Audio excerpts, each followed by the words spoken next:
आज हम आपको ब्रह्म वैवर्त पुराण का ब्रह्मखंड सुनाने जा रहे हैं। ओम श्री गणेशाय नमः। ओम गुरु देवताभ्यो नमः। ओम श्री राधा कृष्णाभ्याम नमः। मंगलाचरण नैमिसारण्य में आए हुए सौती से शौनक के प्रश्न तथा सौती द्वारा ब्रह्म वैवर्त पुराण का परिचय देते हुए इसके महत्व का निरूपण। ओम गणेश्वर ब्रह्मेश सुरेश शेषासुराश्च सर्वे मनुवो मुनीन्द्रा सरस्वती श्रीगिरिजादिकाश्च नमन्ति देव्या प्रणमामि तं विभुम्। गणेश ब्रह्मा महादेव जी, देवराज इंद्र, शेषनाग आदि सब देवता, मुनि मुनीन्द्र, सरस्वती, लक्ष्मी तथा पार्वती आदि देवियां भी जिन्हें मस्तक झुकाती हैं, उन सर्वव्यापी परमात्मा को प्रणाम करती हूँ। स्थूलास्त निर्विद्य धतं त्रिगुणं विराजं विश्वानिलोम बिभ्रेषु महान्तमाद्यं सृष्टन्मुखा स्वकल्पयापि सर्वज ससर्ज सूक्ष्मं नित्यं समेत्य हृदि यस्तमज्जं भजामि। जो सृष्टि के लिए उन्मुख हो, तीन गुणों को स्वीकार करके ब्रह्मा, विष्णु और शिव नाम वाले तीन दिव्य स्थूल शरीरों को ग्रहण करते हैं तथा विराट स्वरूप को अपने रोमकूपों पे संपूर्ण विश्व को धारण करते हैं, जिन्होंने अपनी कला द्वारा भी सृष्टि रचना की है तथा जो सूक्ष्म अंतर्यामी आत्मा रूप से सदा सबके हृदय में विराजमान है, उन महान आदि पुरुष अजन्मा परमेश्वर का मैं भजन करती हूँ। ध्यान परायण देवता मनुष्य और स्वयंभू आदि मनु जिनका ध्यान करते हैं, योग रूढ़ योगी जन जिनका चिंतन करते हैं, जागृत स्वप्न सुषुप्त सभी अवस्थाओं में विद्यमान होने पर भी जिन्हें बहुत से साधक संत कितने ही जन्मों तक तपस्या करके भी देख नहीं पाते हैं, तथा जो केवल भक्त पुरुषों के ध्यान करने के लिए स्वेच्छा में अनुपम एवं परम मनोहर श्याम रूप धारण करते हैं, उन त्रिगुणातीत निरीह एवं निर्विकार परमात्मा श्री कृष्ण का मैं ध्यान करती हूँ। वंदे कृष्णं गुणातीतं परम ब्रह्माच्युतं यतः आविर्भूवुः प्रकृति ब्रह्मा विष्णु शिवादयः। जिनसे प्रकृति ब्रह्मा विष्णु तथा शिव आदि का आविर्भाव हुआ है, उन त्रिगुणातीत परम ब्रह्मा परमात्मा अच्युत श्री कृष्ण की मैं वंदना करता हूँ। हे भोले भोले मनुष्यों, व्यास देव ने श्रुति गणों को बछड़ा बनाकर भारती रूपड़ी कामुधेनु से जो अपूर्व अमृत से भी उत्तम अक्षय प्रिय एवं मधुर दूध दुहा था, वही यह अत्यंत सुंदर ब्रह्म वैवर्त पुराण है। तुम अपने श्रवण पुटों द्वारा इसका पान करो। ओम नमो भगवते वासुदेवाय। ओम नारायणं नमस्कृत्य नरं चैव नरोत्तमं देवीं सरस्वतीं व्यासं ततो जयमुदीरयेत्। परम पुरुष नारायण नरश्रेष्ठ नर, इनकी लीलाओं को प्रकट करने वाले देवी सरस्वती तथा उन लीलाओं का गान करने वाले वेद व्यास को नमस्कार करके फिर जय का उच्चारण कर इतिहास पुराण का पाठ करना चाहिए। भारतवर्ष के नैमिसारण तीर्थ में शौनक आदि ऋषि प्रातःकाल नित्य और नैमित्तिक क्रियाओं का अनुष्ठान करके कुशासन पर बैठे हुए थे। इसी समय सूत पुत्र उग्रश्रवा अक्षवात वहां आ पहुँचे। आकर उन्होंने विनीत भाव से मुनियों के चरणों में प्रणाम किया। उन्हें आया देखकर ऋषियों ने बैठने के लिए आसन दिया। मुनिवर शौनक ने भक्ति भाव से उन नवागत अतिथि का भली भांति पूजन करके प्रसन्नता पूर्वक उनका कुशल समाचार पूछा। शौनक जी सम आदि गुणों से संपन्न थे। पौराणिक सूत जी भी शांत चित्त वाले महात्मा थे। अब वे रास्ते की थकावट से छूटकर सुस्थिर आसन पर आराम से बैठे थे। उनके मुख पर मंद मुस्कान थी, छटा छा रही थी। उन्हें पुराणों के संपूर्ण तत्व का ज्ञान था। शौनक जी भी पुराण विद्या के ज्ञाता थे। वे मुनियों की उस सभा में विनीत भाव से बैठे थे और आकाश में ताराओं के बीच चंद्रमा की भांति शोभा पा रहे थे। उन्होंने परम विनीत सूत से एक ऐसे पुराण के विषय में प्रश्न किया जो परम उत्तम श्री कृष्ण की कथा से युक्त, सुनने में सुंदर एवं सुखद, मंगलमय, मंगल योग्य और सर्वदा मंगल धाम हो, जिसमें संपूर्ण मंगलों का बीज निहित हो, जो सदा मंगलदायक, संपूर्ण अमंगलों का विनाशक, समस्त संपत्तियों की प्राप्ति कराने वाला और श्रेष्ठ हो, जो हरिभक्ति प्रदान करने वाला, नित्य परमानंददायक, मोक्षदाता, तत्व ज्ञान की प्राप्ति कराने वाला तथा स्त्री पुत्र एवं पौत्रों की वृद्धि कराने वाला हो। सौनक जी ने पूछा, सूत जी, आपने कहाँ के लिए प्रस्थान किया है और कहाँ से आप आ रहे हैं? आपका कल्याण हो। आप आज आपके दर्शन से हमारा दिन कैसा पुण्यमय हो गया है। हम सभी लोग कलयुग में श्रेष्ठ ज्ञान से वंचित होने के कारण भयभीत है, संसार सागर में डूबे हुए और इस कष्ट से मुक्त होना चाहते हैं। हमारा उद्धार करने के लिए ही आप यहाँ पधारे हैं। आप बड़े भाग्यशाली साधु पुरुष हैं, पुराणों के ज्ञाता हैं, संपूर्ण पुराणों में निष्णांत हैं, अत्यंत कृपा निधान महाभाग, जिसके श्रवण और पठन से भगवान श्री कृष्ण में अविचल भक्ति प्राप्त होती है, जो तत्व ज्ञान को बढ़ाने वाला है। उस पुराण की कथा कहिए सूत नंदन, जो मोक्ष से भी बढ़कर है, कर्म का मोलोक्षण करने वाली है, संसार रूप कारागार में बंधे हुए जीवों की बेड़ी काटने वाली है। वह कृष्ण भक्ति की जगह रूपी दावानल से दग्ध हुए जीवों पर अमृत रस की वर्षा करने वाली है। वही जीवधारियों के हृदय में नित्य निरंतर परम सुख एवं परमानंद प्रदान करती है। आप वह पुराण सुनाइए जिसमें पहले सबके बीज कारण तत्व का प्रतिपादन तथा परम ब्रह्म के स्वरूप का निरूपण हो। सृष्टि के लिए उन्मुख हुए उन परमात्मा की सृष्टि का भी उत्कृष्ट वर्णन हो। मैं यह जानना चाहता हूँ कि परमात्मा का स्वरूप साकार है या निराकार है? ब्रह्मा का स्वरूप कैसा है? उसका ध्यान अथवा चित्त कैसे करना चाहिए? वैष्णव महात्मा किसका ध्यान करते हैं तथा शांत चित्त योगी जन किसका चिंतन किया करते हैं?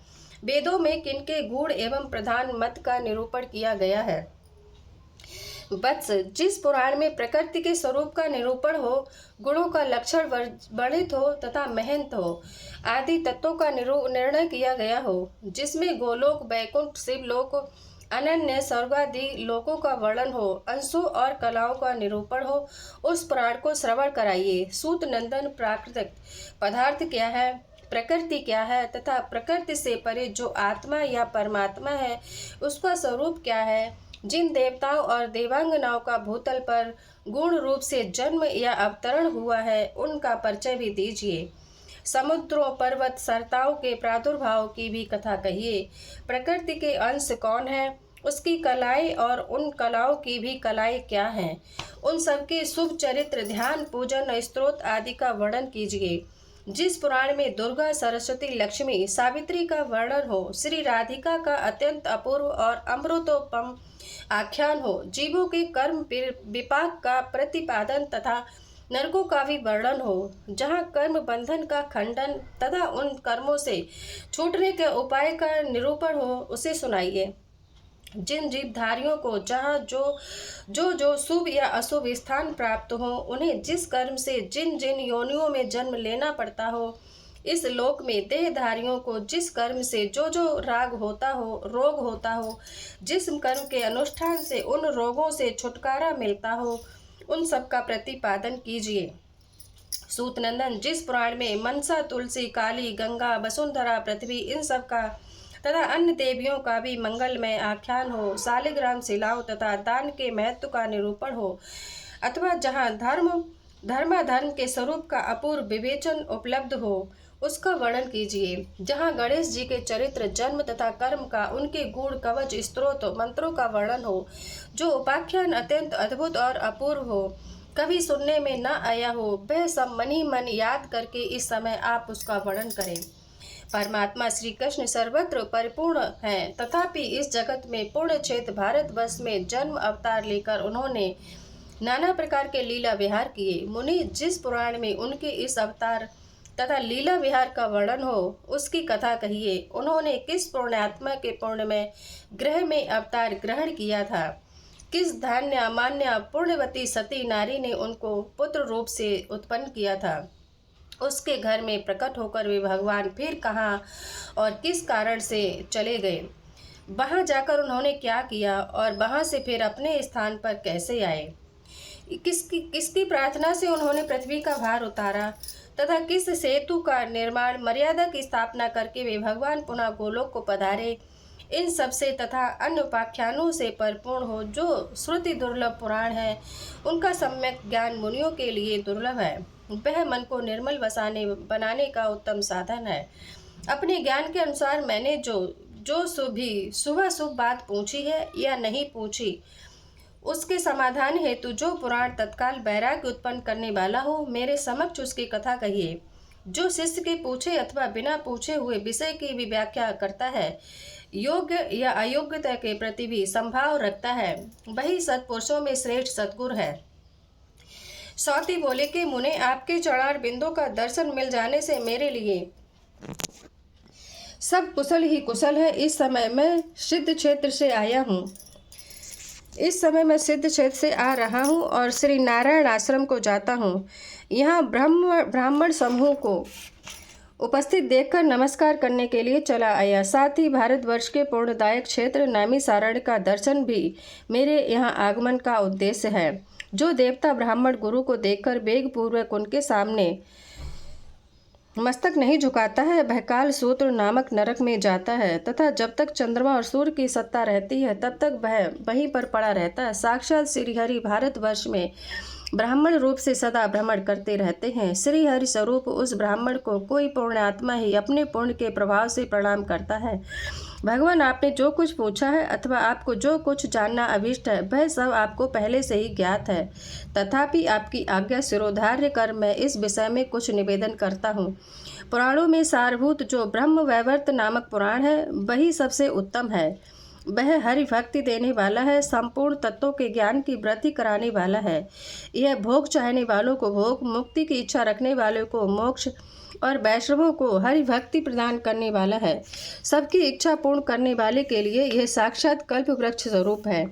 इसके ब्रह्मखंड में सर्व बीज स्वरूप उस परम ब्रह्मा परमात्मा का निरूपण है, जिसका योगी संत और वैष्णव ध्यान करते हैं, जो परात्पर रूप है। सौनक जी, वैष्णव, योगी और अन्य संत महात्मा एक दूसरे से भिन्न नहीं हैं। जीवधारी मनुष्य अपने ज्ञान के परिणाम स्वरूप क्रमशः संत, योगी और वैष्णव होते हैं। सत्संग से मनुष्य संत होते हैं, योगियों के संग से योगी होते हैं, भक्तों के संग से वैष्णव होते हैं। ये क्रमशः उत्तरोत्तर श्रेष्ठ योगी हैं। ब्रह्मखंड के अनंतर प्रकृति खंड है। इसमें देवताओं, देवियों, संपूर्ण जीवों की उत्पत्ति का कथन है। साथ ही देवियों के शुभ चरित्र का वर्णन है। जीवों के कर्म विपाक और शालिग्राम शिला के महत्व का निरूपण है। उन देवियों के कवच, स्तोत्र, मंत्र और पूजा पद्धति का भी प्रतिपादन किया गया है। उस प्रकृति खंड में प्रकृति के लक्षण का वर्णन है, उसके अंशों में और कलाओं का निरूपण है, उनकी कीर्ति का कीर्तन और प्रभाव का प्रतिपादन है। पूर्णात्माओं और पापियों का जो जो शुभाशुभ स्थान प्राप्त होते हैं, उनका वर्णन है। पाप कर्म से प्राप्त होने वाले नरकों तथा रोगों का कथन है। उनसे छूटने का उपाय का भी विचार किया गया है। प्रकृति खंड के पश्चात गणपति खंड में गणेश जी का जन्म का वर्णन है। उनके उस अत्यंत अपूर्व चरित्र का निरूपण है, जो श्रुतियों और वेदों के लिए भी परम दुर्लभ हैं। गणेश और भृगु जी के संवाद में संपूर्ण तत्वों का निरूपण है। गणेश जी के गूढ़ कवच और स्तोत्र, मंत्र और तंत्रों का वर्णन है। तत्पश्चात श्री कृष्ण खंड का कीर्तन हुआ है। भारतवर्ष के पूर्ण क्षेत्र में श्री कृष्ण के दिव्य जन्म कर्म का वर्णन है। उनके द्वारा पृथ्वी के भार उतर जाने का प्रसंग है। उनके मंगलमय क्रीड़ा कौतुकों का वर्णन है। सत्पुरुषों के लिए जो धर्म सेतु का विधान है, उसका निरूपण भी श्री कृष्ण जन्म खंड में ही हुआ है। विप्रवर सौनक, इस प्रकार मैंने उत्तम पुराण शिरोमणि ब्रह्म वैवर्त का परिचय दिया है। यह ब्रह्म आदि 4 खंडों में बटा है। इसमें संपूर्ण धर्मों का निरूपण है। यह पुराण सब लोगों को अत्यंत प्रिय है, सबकी समस्त आशाओं का पूर्ण करने वाला है। इसका नाम ब्रह्म वैवर्त पुराण है। यह संपूर्ण अभीष्ट पदों को देने वाला है। पुराणों में सारभूत है। इसकी तुलना वेद से की गई है। भगवान श्री कृष्ण ने इस पुराण में अपने संपूर्ण ब्रह्म भाव को प्रकट किया है। इसीलिए पुराण वेदता महर्षि इसे ब्रह्म वैवर्त कहते हैं। पूर्व काल में निरामय गोलोक के भीतर परमात्मा श्री कृष्ण ने ब्रह्मा जी को इस पुराण सूत्र का दान दिया था। फिर ब्रह्मा जी ने महान तीर्थ पुष्कर में धर्म को इसका उपदेश दिया। धर्म ने अपने पुत्र नारायण को प्रसन्नता पूर्वक यह पुराण प्रदान किया। भगवान नारायण ऋषि ने नारद को और नारद जी ने गंगा जी के तट पर व्यास जी को इसका उपदेश दिया। व्यास जी ने इस पुराण का सूत्र विस्तार करने के लिए उसका अत्यंत विशाल रूप देखकर पुराणदायक सिद्ध क्षेत्र में मुझे सुनाया। यह पुराण बड़ा ही मनोहर है ब्राह्मण। अब मैं आपके सामने इसकी कथा आरंभ करता हूँ। आप इस संपूर्ण पुराणों को सुने। व्यास जी ने इस पुराण को 18,000 श्लोकों में विस्तृत किया है। संपूर्ण पुराणों के श्रवण से मनुष्य को जो फल प्राप्त होता है वह निश्चय ही इसके एक अध्याय को सुनने से मिलता है। बोलिए श्री कृष्णचंद्र भगवान की जय।